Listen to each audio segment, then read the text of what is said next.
Organ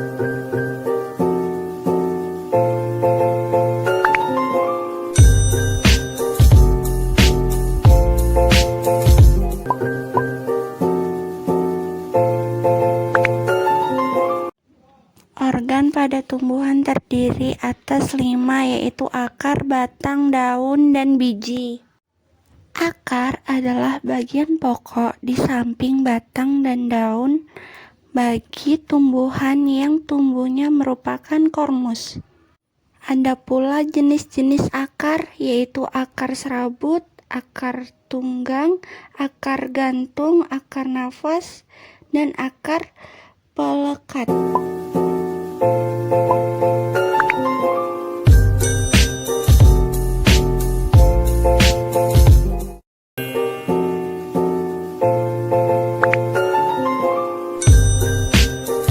Batang adalah bagian dari tumbuhan yang amat sangat penting dan mengingat serta kedudukan batang bagi tubuh tumbuhan. Batang dapat disamakan dengan sumbu tumbuhan. Batang terdiri atas 2 macam, yaitu dikotil dan monokotil.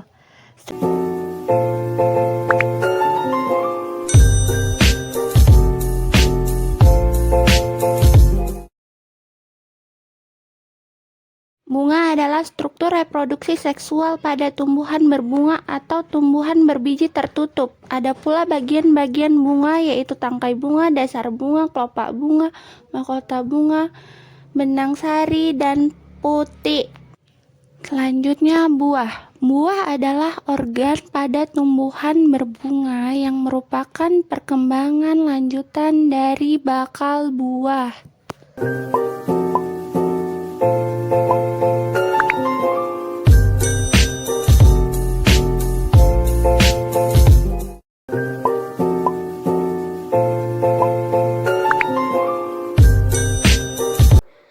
Materi selanjutnya yang akan dibawakan oleh Fatin Nazir Aulia tentang proses tumbuh pada tumbuhan.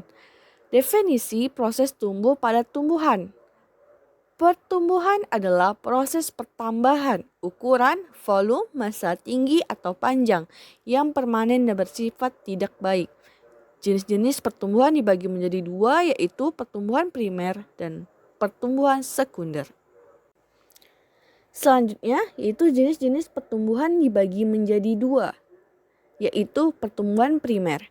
Pertumbuhan primer adalah hasil aktivitas pembelahan sel-sel jaringan meristem primer. Pertumbuhan primer berlangsung pada embrio dan bagian ujung-ujung tumbuhan seperti ujung akar dan batang. Perubahan yang dapat terlihat karena adanya pertumbuhan primer adalah tanaman menjadi panjang dan tinggi. Selanjutnya, pertumbuhan sekunder. Pertumbuhan sekunder adalah hasil aktivitas sel-sel jaringan meristem sekunder, yaitu kambium. Pertumbuhan sekunder dijumpai pada tumbuhan dikotil dan gimnospermae. Akibat pertumbuhan sekunder, bagian barang tumbuhan akan membesar. Selanjutnya, fase atau tahap pertumbuhan. Fase atau tahap pertumbuhan dapat dibedakan atas 2 asas, yaitu fase perkecambahan serta fase pertumbuhan dan perkembangan organ pada tumbuhan. Perkecambahan adalah permulaan pertumbuhan embrio di dalam biji. Perkecambahan ditandai dengan munculnya radikula menembus kulit biji yang diikuti munculnya plantula tanam. Urutan proses perkecambahan. Urutan proses perkecambahan. Pertama, masuknya air ke dalam biji melalui proses imbibisi. Yang kedua, aktifnya enzim-enzim untuk proses metabolisme. Yang ketiga, hasil pembongkaran berupa sumber energi sebagai bahan. Yang keempat, embrio tumbuh dan berkembangan kecil. Nah, di sini kita melihat jenis-jenis perkecambahan. Ada hipogel vs epigel. Apa itu hipogel? Merupakan perkecambahan yang kotiledonnya berada di bawah tanah. Sedangkan epigel merupakan perkecambahan yang kotiledonia berada di atas tanah. Pertumbuhan dan perkembangan organ tumbuhan. Pertumbuhan dan perkembangan organ tumbuhan terjadi pada bagian meristem, yaitu ujung akar dan ujung batang. Meristem menyediakan sel-sel baru yang akan tumbuh memanjang dan berdiferensiasi, yang memungkinkan akar serta ujung batang menjadi bertambah panjang. Faktor-faktor yang mempengaruhi pertumbuhan dan perkembangan. Pertama, faktor dalam, yaitu internal. Faktor dalam internal adalah faktor-faktor yang berasal dari dalam tumbuhan.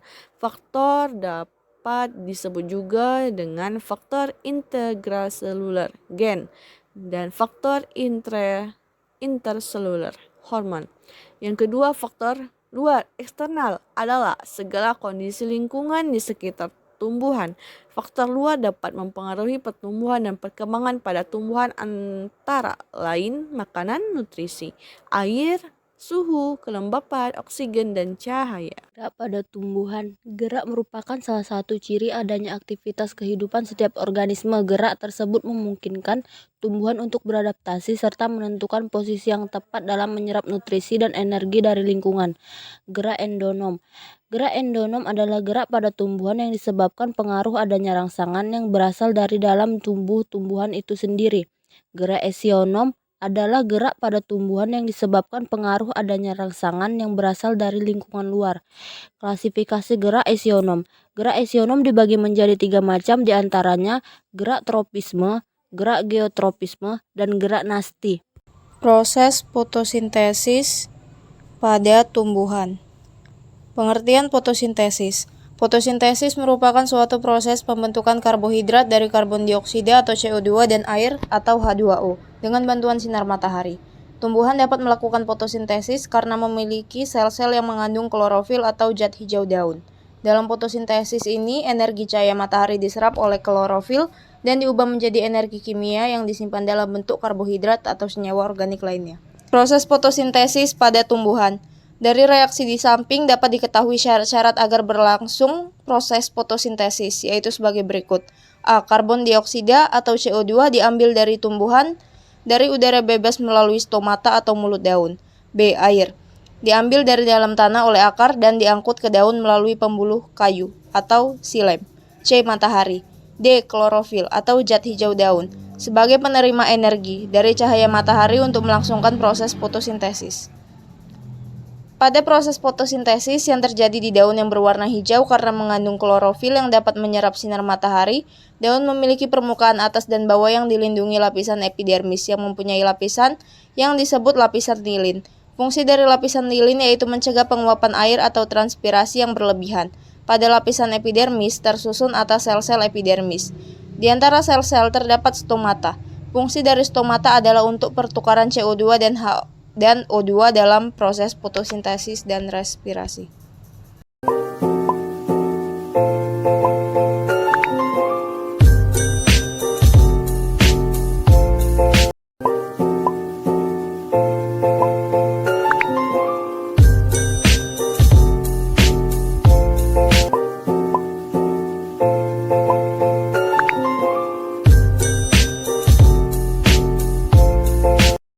Keanekaragaman tumbuhan tingkat tinggi. Tumbuhan tingkat tinggi dikatakan sebagai tumbuhan tingkat tinggi karena memiliki yang pertama ada akar, yang kedua batang, yang ketiga buah, yang keempat daun, yang kelima bunga. Tumbuhan panorama dikatakan sebagai tumbuhan tingkat tinggi karena merupakan tumbuhan kormus sejati. Tumbuhan kormus ialah golongan tumbuhan yang telah dapat dibedakan berdasarkan 3 bagian tubuh utama, yaitu akar, batang, dan daun. Tumbuhan ini juga memiliki organ tambahan yang telah mengalami perkembangan dengan baik, yang disebut biji sporofil. Sporofil ini terangkai dalam berbagai kumpulan sporofil dalam suatu organ yang disebut dengan bunga. Oleh sebab itu, tumbuhan ini dikategorikan sebagai tumbuhan berbunga atau antofita. Organ bunga ini dilengkapi dengan mikrospora atau benang sari sebagai alat kelamin jantan dan makrospora atau futik sebagai alat kelamin betina, sehingga Dengan adanya organ tersebut, memungkinkan terjadinya reproduksi seksual atau generatif yang ditandai dengan peristiwa polinasi atau penyerbukan, yaitu peristiwa jatuhnya mikrospora kepala putik yang menyebabkan terjadinya peleburan antara gamet-gamet tersebut. Baiklah, saya akan melanjutkan materi berikutnya tentang keanekaragaman tumbuhan tingkat rendah. Tumbuhan tingkat rendah merupakan tumbuhan yang belum bisa dibedakan antara akar, batang, dan daunnya. Adapun ciri-ciri tumbuhan tingkat rendah yaitu organ tubuh berupa talus digolongkan ke dalam Talophyta. Organ principalia atau alat utama terdiri dari rizoid atau akar semu, stipe, batang semu, piloid atau daun semu. Organ reproduktiva atau alat pembiak yaitu berupa spora digolongkan ke dalam Sporophyta. Tidak pernah menghasilkan bunga, disebut juga flower plants. Tingkat perkembangannya lebih rendah, disebut juga lower plants. Pembagian tumbuhan tingkat rendah. 1. Algae atau ganggang, yaitu Talophyta berklorofil. 2. Fungi atau jamur cendawan, yaitu Talophyta tanpa klorofil. 3. Lichenes atau lumut gerak, yaitu simbiosis antara algae dengan fungi. 4. Bryophyta atau lumut, yaitu tumbuhan yang gametofitnya lebih dominan dari sporofitnya. 4. Pteridophyta atau paku-pakuan, yaitu tumbuhan yang sporofitnya lebih dominan dari gametofitnya. 5. Ganggang termasuk tumbuhan bertalus, tidak memiliki akar, batang, dan daun sejati. Ganggang ada yang bersel satu dan bersel banyak, bersifat eukariotik, ada yang hidup melayang-layang, neostonik, dan ada yang di dasar air, bentik. Habitat di air tawar, air laut, dan daerah-daerah yang lembab. Reproduksi dapat dilakukan secara seksual atau konjungsi, anisogami, isogami, atau aseksual.